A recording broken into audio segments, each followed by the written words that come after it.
Et bonjour à tous, on part sur un autre tuto sur comment devenir un narcissiste abstrait sans le syndrome de l'imposteur.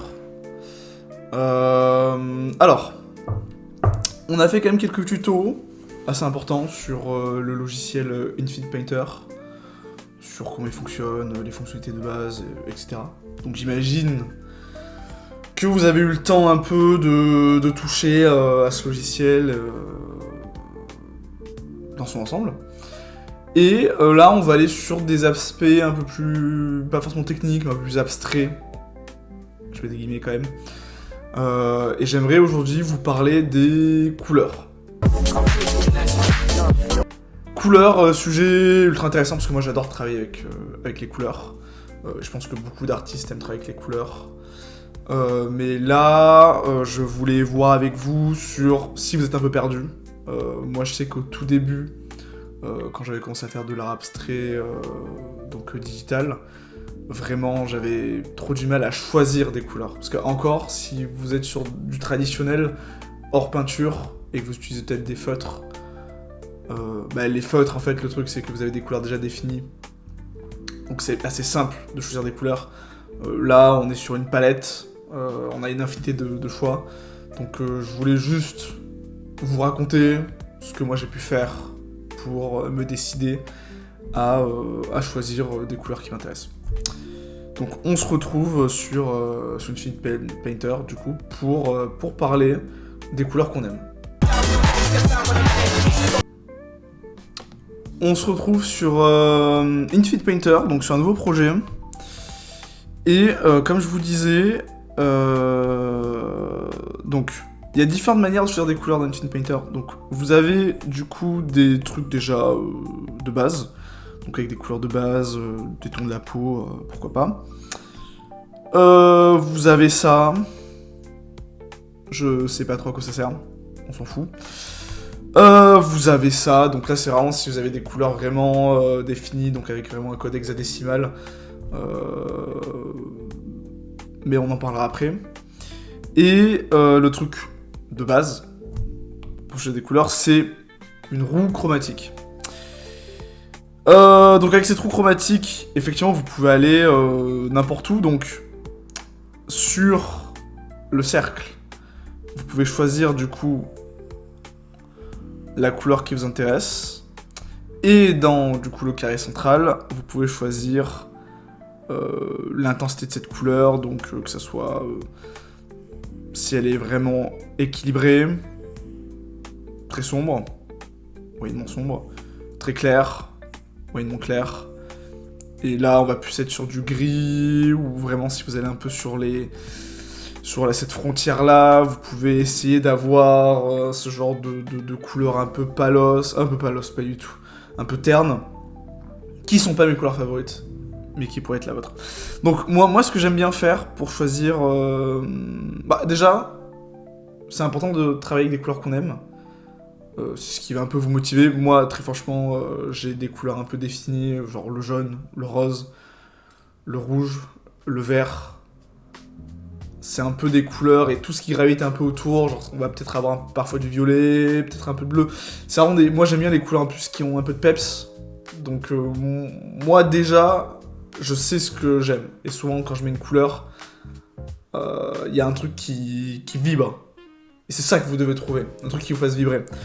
Peut-être que vous aimez juste travailler avec du noir et rajouter une couleur par-dessus. Le but, c'est d'essayer. Donc par exemple, voilà, je sais pas, vous mettez...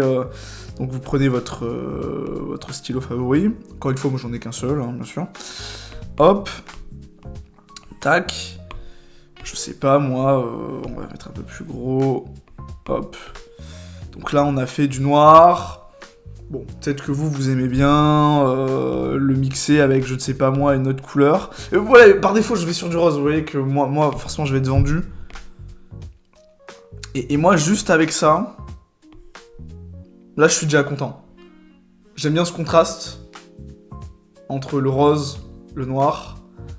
Important aussi, si vous aimez avoir des fonds de couleur, de rajouter un fond de couleur, parce que là, pour le coup, on est un peu biaisé. Là, on a du rose sur du noir, il y a un beau contraste, mais aussi il y a du blanc derrière.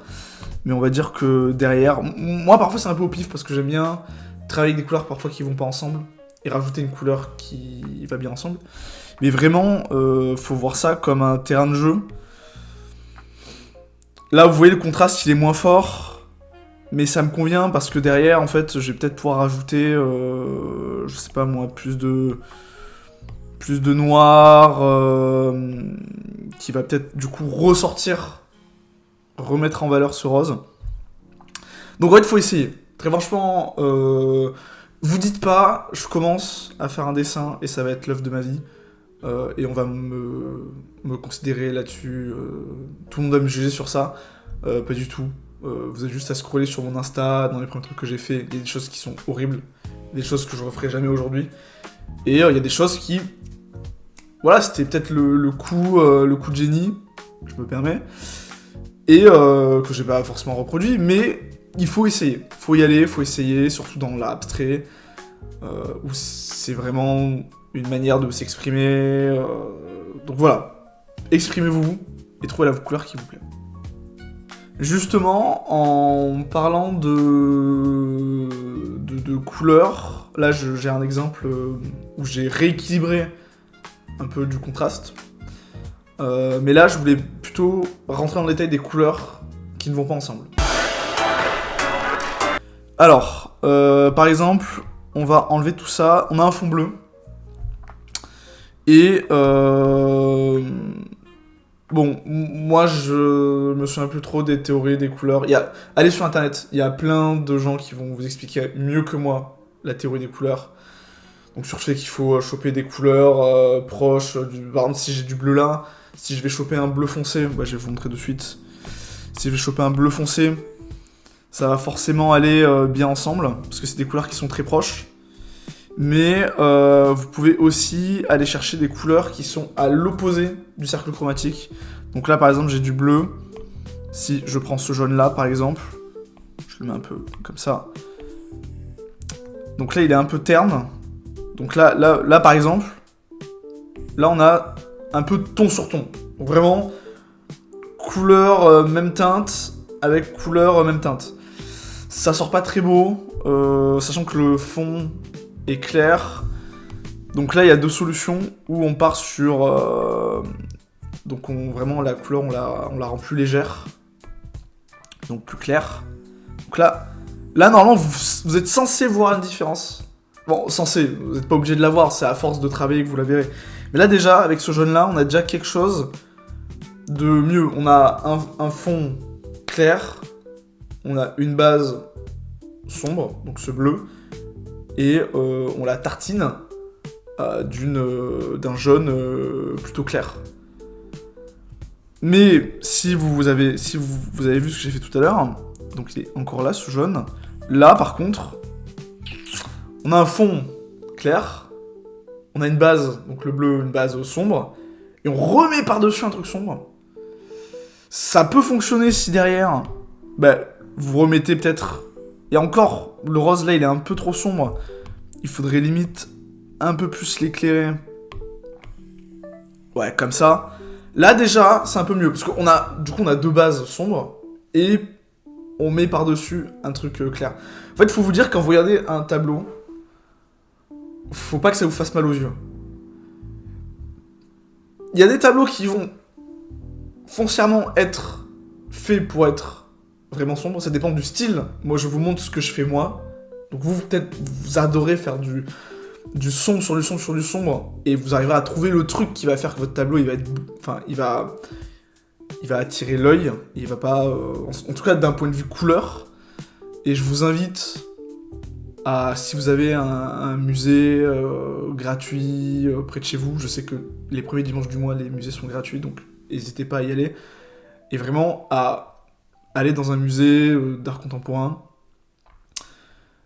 de juste passer les tableaux rapidement, il n'y a pas besoin de faire chaque tableau un à un, on s'en fout. Passez-les, et dès qu'il y en a un qui vous fait un clin d'œil, arrêtez-vous, et demandez-vous pourquoi celui-là, en particulier, il me fait de l'œil. Et inspirez-vous. Car, du coup, on va en parler dans la dernière partie, c'est très important de s'inspirer. Donc, l'inspiration, donc inspirer, parce que je savais que j'aimais travailler avec les couleurs. Donc moi par exemple, je sais que quelquefois j'avais... c'est un truc que je faisais, c'est que je prenais une photo d'un tableau, et en fait avec Infinite Painter, donc si vous allez dans... alors je pense que c'est les 3 petits points ici, pas du tout. Je suis perdu. Ah oui voilà, non. Ici, vous allez tout en bas, faites le plus. Et là, donc là, vous voyez que j'ai déjà des palettes définies, on s'en fiche. Il y en a une autre, là, une nuance de gris. Là les présélections d'au-dessus, donc fougueux, ton de peau, nuance de gris, c'est les palettes par défaut d'Infinite Painter qu'il vous propose.